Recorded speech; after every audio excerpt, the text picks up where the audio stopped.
Coming up on the Sci-Fi Channel.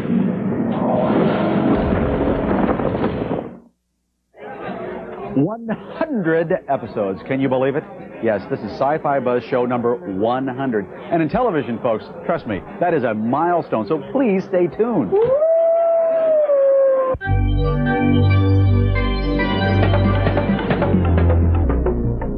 Hey, this is our 100th show. Let's do something special here. That's better. Calling all Sci-Fi Buzz fans, we're taking the leap to LeapCon 95. Quantum Leap may have been canceled, but the fans won't let it die. We'll buzz with best-selling fantasy author Robert Jordan. Commentator Harlan Ellison reminds us he has principles. And we'll hang out at the hottest new haunt for daring New Yorkers.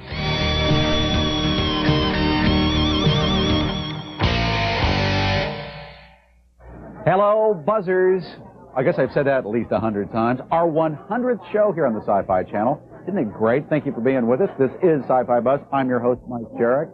And if you thought that there was only Fantasyland in Las Vegas and Los Angeles, you ought to see what's come to New York. Hi, Mike. Hey, wait a minute. This is my show. I've done 100 shows. What are you doing? Who are you? I'm taking over. I'm Max Story, the former bartender here. Well, I've got a bone to pick with you. It's my show. You must be out of your skull. Stop it. I was dying out here. Well, let me tell you about Jekyll and Hyde.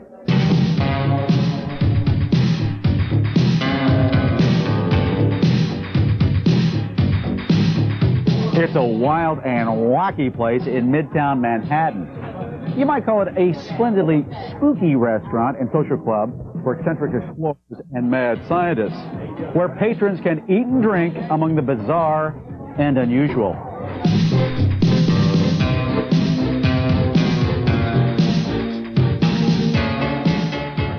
And we decided to come here for the celebration of our 100th show of Sci-Fi Buzz. I think we made the right choice, don't you? Now, it's a special treat for all you Buzz viewers. You've been so loyal. And all you Sci-Fi Channel viewers as well. We're going to take you to a special Quantum Leap gathering. And this is special because only a few hundred people were invited, well, including me. And now you.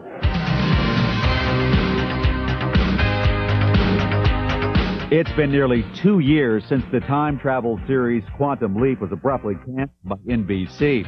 And though the show may be gone, it's anything but forgotten. We originally discovered all this fandom when we got on a computer service and discovered the Quantum Leap topics and all this wonderful world of Quantum Leap. A select group of Quantum Leap fans from around the world leaped to Los Angeles recently for the 4th convention devoted to keeping the memory of the series alive. It appears Star Trek isn't the only worldwide sci-fi phenomenon to emerge from American TV. When people say that there was a golden age of television, and that's long past, and you don't see any of it, well, a couple years ago, it was Quantum Leap. It's a kind of series that you can watch over and over, and it never gets old. Though Quantum Leap suffered an untimely death in the eyes of fans, commonly called leapers, the show seems to be more popular than ever. That's because reruns of the series air daily on this very channel, as well as on outlets all over the planet. The show has become so revered overseas, a contingent from France flew in to lay the groundwork for a con on the continent. We are planning to do one next year, and we're trying to get Scott to come and other guests, and that would really be terrific if we could have one. Scott, of course, is Scott Bakula, the amiable actor who portrayed Sam Beckett, a brilliant physicist who leaped into everybody from Elvis Presley to Lee Harvey Oswald. When you're shooting a series, you don't get to meet anybody, so you're working all the time. So it was always kind of a shock to get out into the world and know that people were watching the show, actually, and not just the Nielsen numbers. So it's great to meet the fans. Fans have always been great. Hello, everyone. While those associated with Quantum Leap have moved on to other projects, many remain loyal to the legions of viewers who've been touched by the show. The cast and the crew and all the people involved have been really gracious with the fans. They sort of make us feel like we're family rather than, looking in from the outside. When asked what makes the show so special, some credit the deep emotional impact, while others say it's seeing that one person can really make a difference. But the most unanimous response is more along these lines. I like both actors a lot. They're really terrific at what they do, and they're awfully cute. $250 going once, going twice. All right. So beloved are Scott Bakula and co-star Dean Stockwell that fans shelled out big bucks for signed pictures, posters, and anything else they could get their hands on at the con's charity auction. I bought the towel that Scott wore when he was on Murphy Brown. Uh-huh. And the winning bid, ma'am? $3,500. Yikes! With that kind of ardent devotion, it's no wonder Bakula and others see a leap to the big screen as a definite possibility. I think events like this will help it go to the big screen. I see no reason for it not to go to the big screen. We could do a tremendous movie. I think the market is there for it, not only in this country but around the world now, and I think they would be foolish not to do it. So, you know, cross your fingers.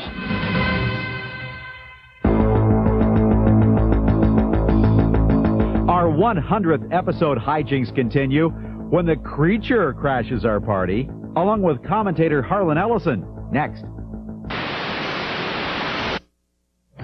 Sci-Fi Buzz is brought to you by Dodge.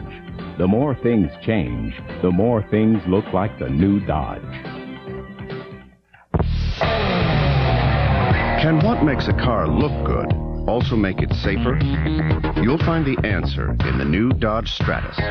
Because along with dual airbags, anti-lock brakes, and ultra-high-strength steel door beams, even the car's shape helps us add side impact protection. It's nice to know that all that is in here, because all this is out there. New Dodge Stratus. It's full of answers. Freshness to stay, not fade away. Don't spray it, mist it, Glade Lasting Mist it. Glade Lasting Mist Air Freshener has a concentrated mist that goes up, stays up, freshens for hours. Ordinary sprays just go up and fade in minutes. Want freshness to last, not fade away fast. Don't spray it, mist it, Glade Lasting Mist it. For hours of freshness. Don't spray it, mist it, Glade Lasting Mist it. In refills too, fresh from Glade SC Johnson Wax. You are watching Sci-Fi Buzz on the Sci-Fi Channel. Prepare to encounter what few have seen before. I don't know why nobody else saw them. Maybe they weren't looking. The Sci-Fi Channel presents the rare 4th season of The Twilight Zone in its original order. 18 classic hour-long episodes seldom shown on television. Call it a challenge. Wednesday through May 14th at 7 and 11 p.m. Eastern, only on the Sci-Fi Channel. Duckman billed as one of the Wall Street Journal's top 10 shows to watch. This guy's taking over. He's everywhere. That's our Duckman. Monday night on USA.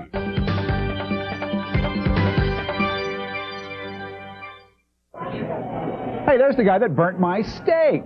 Welcome back to Jekyll and Hyde, a wacky restaurant in Midtown Manhattan. And here's the writer-director of this place, and his name is Darren DePaul. How you doing? I'm doing great. A writer and director for a restaurant? Exactly. Because this is theater, isn't it? It is, actually. It's a totally different entertainment experience. Brought to you by Erie Entertainment. Yes, D.R. Finley is the founder, and he has created a wonderful world to come and eat in. Yeah. What's the idea here?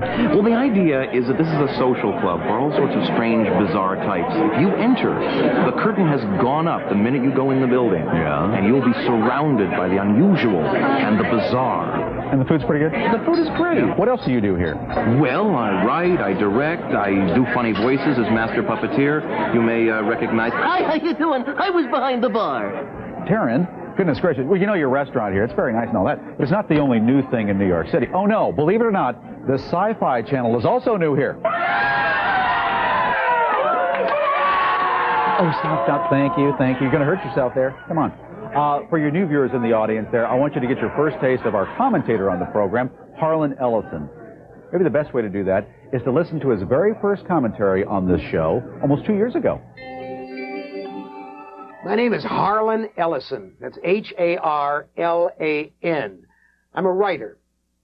Call me a science fiction writer, and I'll come to your house and I'll nail your pet's head to a coffee table. I'll hit you so hard your ancestors will die. I'll hit you so hard your grandmother will bleed. I'm a writer. There's no adjective in front of it. I'm just a writer. Now, here I am sitting on the Sci-Fi channel. I really love that title, Sci-Fi. It sounds like the sound of crickets. I've been asked to do the commentary. I've been asked to uplift in this corner. And usually when you get a commentator, you don't know where they come from, what they stand for. But if you recall the beginning of Citizen Kane, Orson Welles as Charles Foster Kane, standing there writing against the window as the gaslight dies and the sun comes up, writing the declaration of principles of his new newspaper, what it will stand for, what it will tell you, what kind of bravery it will have. Well, I'm going to give you that so that you'll know who I am and what I stand for. I'm sort of the opposite of somebody like, say, Rush Limbaugh, who, in my perception, has a brain that has turned a puree of bat guano, or the various other talk show hosts who don't really tell you what they stand for. My opinions are mine own. They don't reflect the show. They don't reflect the network. Let me tell you that I will not lie to you. At least I will try not to lie to you. Now, if I do and I don't know that I did it and you correct me, I'm going to let you know that you told me I lied and I'll stand corrected. If I do it on purpose to lie to you and you catch me at it, I will try to convince you that I did it for your own good or possibly for national security. That one seems to have worked for a great many people. Now, if that doesn't work, I'll probably whimper and throw myself on your mercy. I'm nobody's hero. I'm as often wrong as I am right. But I work hard at what I do, and I really believe there are some people who are better than others. Yes, folks, I'm an elitist.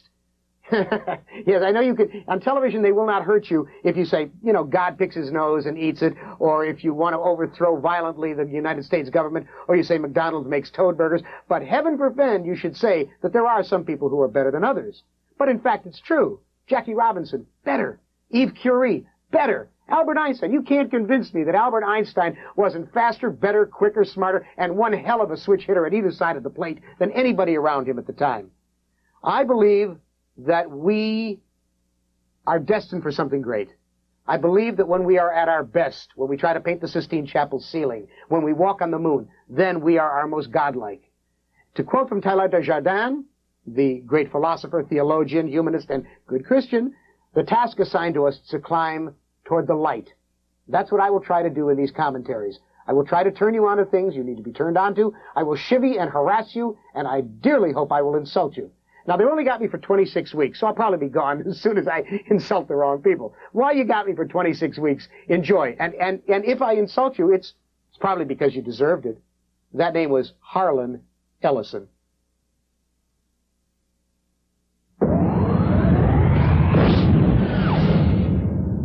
On this week's Cutting Edge. Okay, couch potatoes, we've got bad news. You can't just sit back and watch TV anymore. Now you've got to participate in it. That's right. If California's phone company, Pacific Bell, gets its way, you'll have 500 channels. Not only to watch your favorite movies, but to shop at home, play games, and learn. All through the use of a simple remote. Heard it before? Well, it's not just talk anymore. Linda Bonnickson, Pacific Bell. Happening right now. We started breaking ground, or we like to call it breaking sky because most of it's aerial, but we started building the new network in 4 beachhead cities in May, and we'll continue to build the network. We have an ambitious goal to have all of our customers online by the year 2010. How do they plan on bringing all these services to you? By replacing existing copper wire with coaxial wire and a fiber network. Sound confusing? It isn't. We will be delivering these new types of services over the telephone network, and it will come out of your television. And the television has become the easiest to use household appliance that we have. Everybody knows how to turn it on and turn it off, whether you're the oldest person in the family or the youngest person in the family. So there's no reason to be intimidated. Besides, we've looked into the future, and we've seen some great programming. On the edge of today's fantasies. Look within your dreams. And tomorrow's realities. The world's first wearable pen PC. Mike Jarrett. Let me show you around. And commentary by Harlan Ellison. Sci-Fi Buzz. Now, what's your name? Lucretia Crabtree, dear. You look lovely. Oh, thank you. And you? I'm Dr. Neville Decay, scientist, philosopher, genius. And you? Malcolm Redworthy, sir, butler. Gladly. You know, you all have some great creatures around here. Of course, you wouldn't be called creatures. No, not unless someone were a pinhead. No, we're not creatures.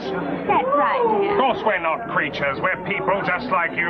No, you couldn't really refer to him as a pinhead, sir. He has a fine quaff. Oh, yes. Thank you. Yes, fine. That's right. Do I remind you of anyone? Yes. Pat Sajak. sir. Deanie Terrio. I loved him on Dance Field. Oh, wasn't he marvelous on that? What a hoofer. Fabulous work. Listen, you know who I missed over around here? There's no Gill Man. You know the creature from the Lagoon? Don't talk about him. Yeah, where's he?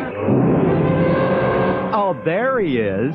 And when the sad-eyed Gill Man finally emerged from the murky darkness of the Black Lagoon over 40 years ago, he was an immediate hit with the movie audiences. The amphibious monster was one of only a few movie creatures in the 50s to inspire sequels. There are many strange legends in the Amazon. Even I, Lucas, have heard the legend of a man-fish. Over here! Quickly! By the mid-50s, audiences had tired of the old monster standbys, such as Frankenstein, Dracula, and the Wolfman. I mean, once you meet up with Abbott and Costello, there's really nowhere else to go.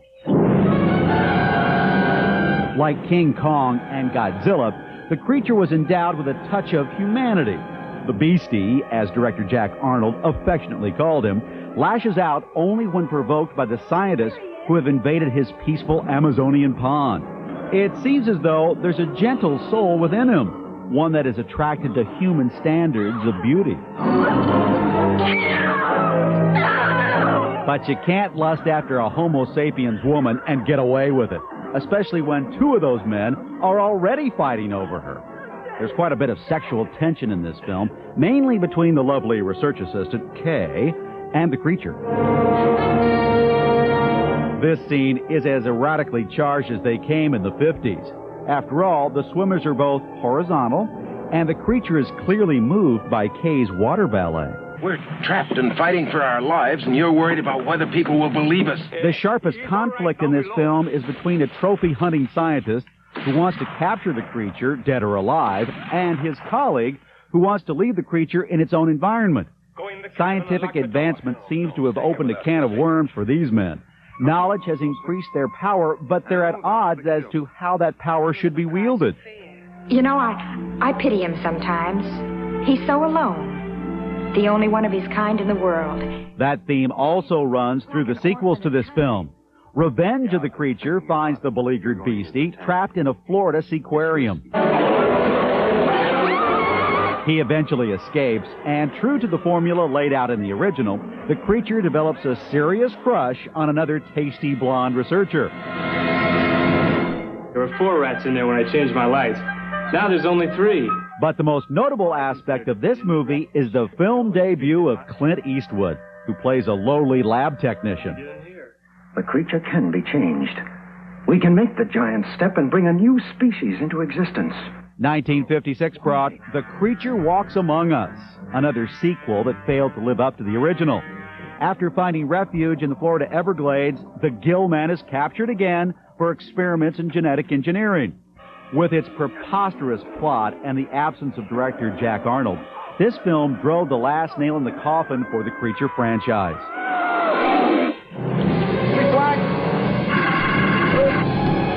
Despite the shortcomings of its sequels, The Creature from the Black Lagoon still stands up. Why are audiences so drawn to the creature?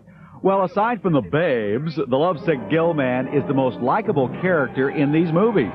Way to go, Beastie!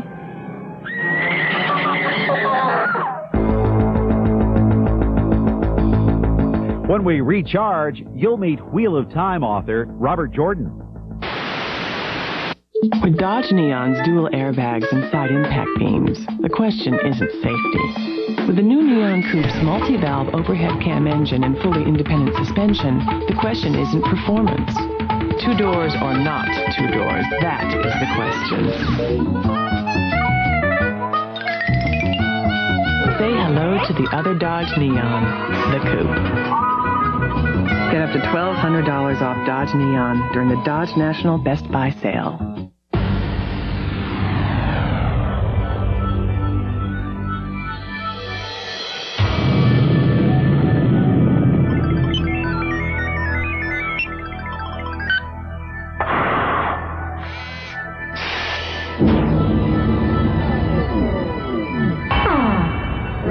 16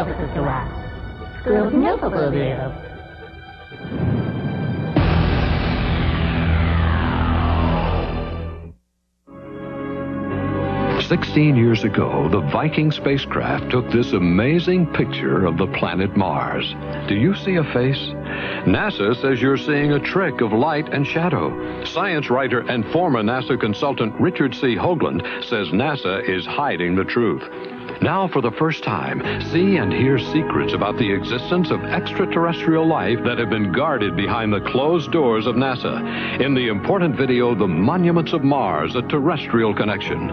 See the amazing similarity between this face on Mars and the ancient Sphinx in Egypt. Learn what connects this part of the Martian landscape called Cydonia and this countryside near England's mysterious Stonehenge. Hear and see other scientific evidence that we have been visited by beings from other worlds. Order The Monuments of Mars, A Terrestrial Connection, a 90-minute video for $19.95. Act now to receive your personal copy.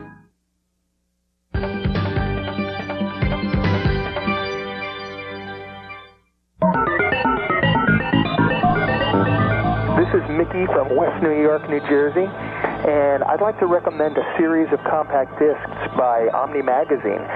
They compile great futuristic musicians like Mars Lazar, Tangerine Dream, and David Arkenstone, and they put them on 4 discs titled Metropolis, Planet Earth, Deep Space, and there's one called Starscape, which, by the way, was inspired by the old Starman TV series.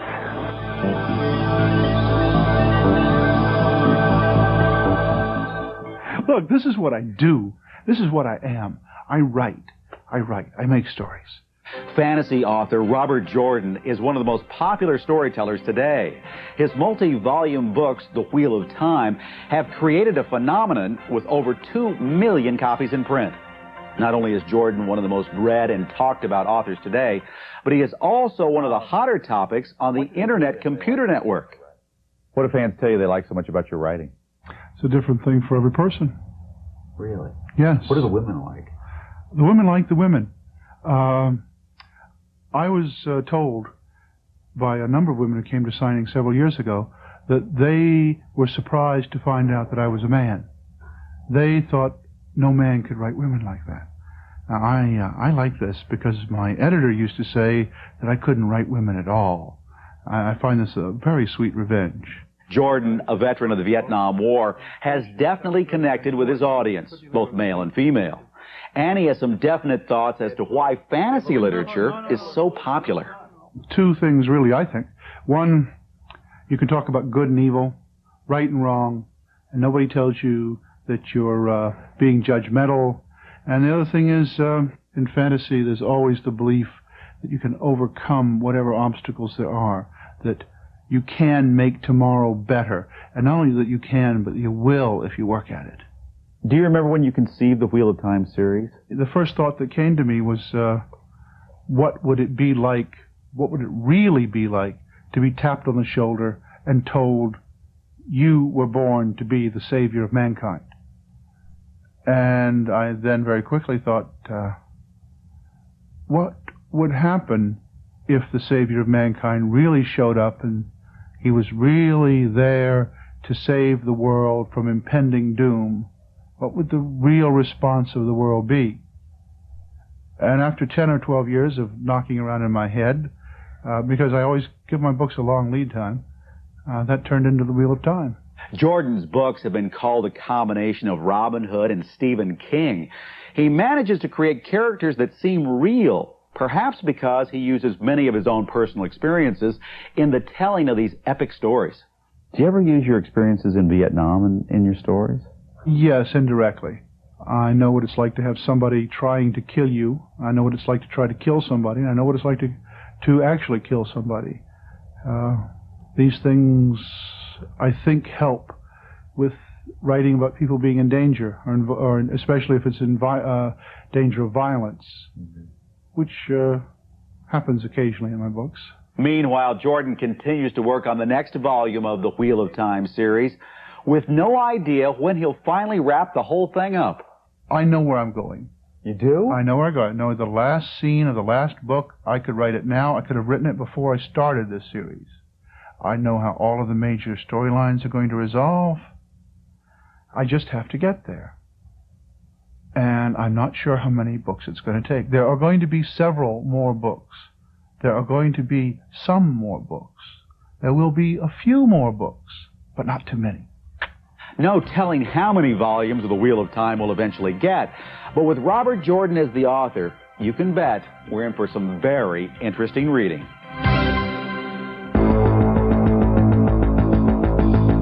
Don't be a party pooper, because we've got more 100th episode hoopla from New York's Jekyll and Hyde Club after this. Sci-Fi Buzz is brought to you by Oil of Olay, a lifetime of beautiful skin. This is the skin I've always wanted. Forget bath bars. Don't even bother with body lotion.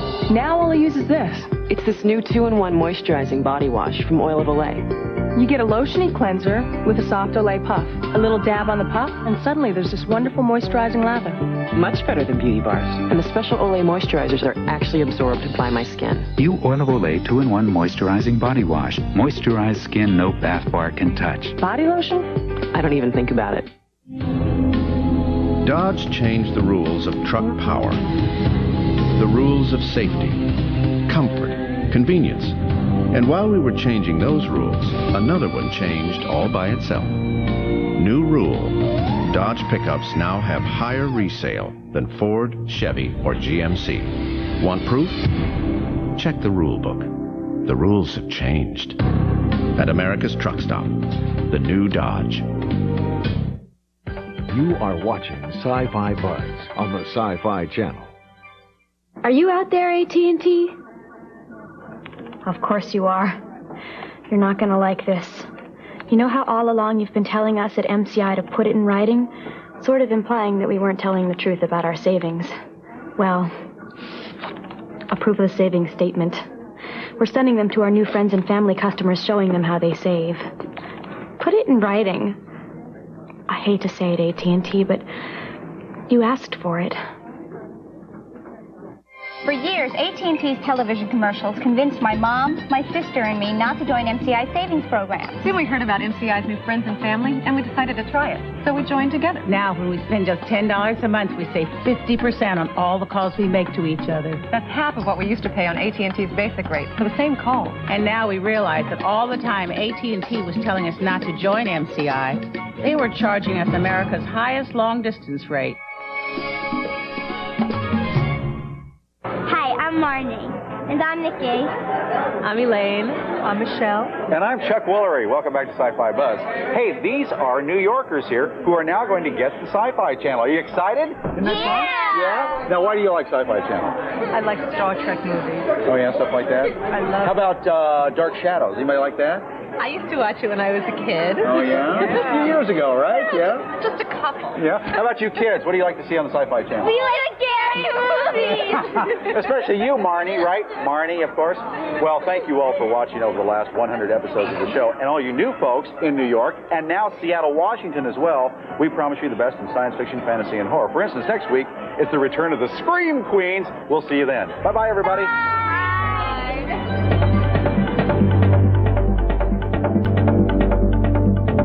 The mysteries of aliens, the magic of Houdini, the miracles of angels. Now the real stories, people, and events are explained in a thrilling new series, Mysteries, Magic, and Miracles, hosted by Patrick McNee. Coming up next.